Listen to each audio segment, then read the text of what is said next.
Le mois de Ramadan est une période de spiritualité et d'adoration, où chaque musulman cherche à se rapprocher d'Allah à travers le jeûne. Mais savez-vous que certains actes peuvent annuler votre jeûne et le rendre invalide? Beaucoup de croyants ne connaissent pas toutes les règles et risquent de commettre des erreurs sans s'en rendre compte.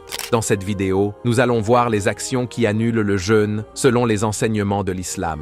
Restez bien jusqu'à la fin, car certaines informations pourraient vous surprendre. Numéro 1. Manger et boire intentionnellement. Si une personne mange ou boit en sachant qu'elle est en train de jeûner, alors son jeûne est annulé par consensus unanime. En revanche, si elle le fait par oubli, cela n'annule pas le jeûne. Le prophète, que la paix soit sur lui, a dit « Celui qui mange ou boit par oubli, qu'il complète son jeûne, car c'est Allah qui l'a nourri et abreuvé. » Numéro 2. Avoir des rapports intimes. Les rapports entre époux pendant la journée de Ramadan annulent le jeûne sans aucun doute. Attention, cela concerne l'acte intime en lui-même, et non les simples gestes d'affection comme les baisers ou les câlins. Numéro 3. Vomir intentionnellement. Se forcer à vomir invalide le jeûne, comme le mentionne un hadith du prophète, que la paix soit sur lui. Celui qui se force à vomir doit rattraper son jeûne, mais celui qui vomit involontairement, son jeûne reste valide. Numéro 4. L'éjaculation en dehors du sommeil. Si une personne atteint l'orgasme volontairement par un acte impur, cela annule son jeûne. Mais si cela arrive involontairement pendant le sommeil, comme un rêve érotique, alors le jeûne reste valide.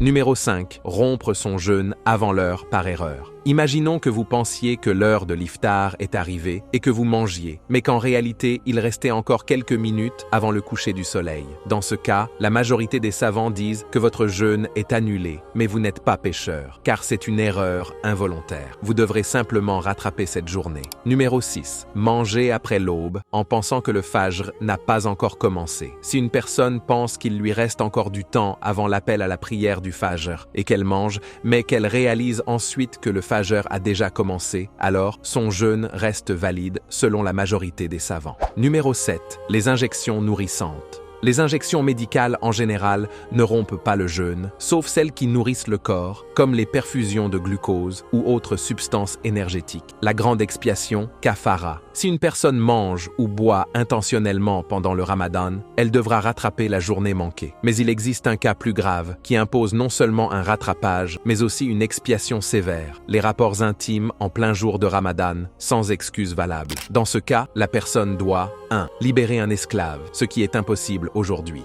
2. Jeûner 60 jours consécutifs. Si un jour est manqué, tout doit être recommencé. 3. Si la personne ne peut pas jeûner pour raison médicale, alors elle devra nourrir nos 60 pauvres. Le Ramadan est un mois béni où nous devons être vigilants et préserver notre jeûne. Qu'Allah accepte nos efforts et nous facilite. N'oubliez pas de vous abonner à Lumière de l'Islam pour d'autres vidéos inspirantes sur notre belle religion.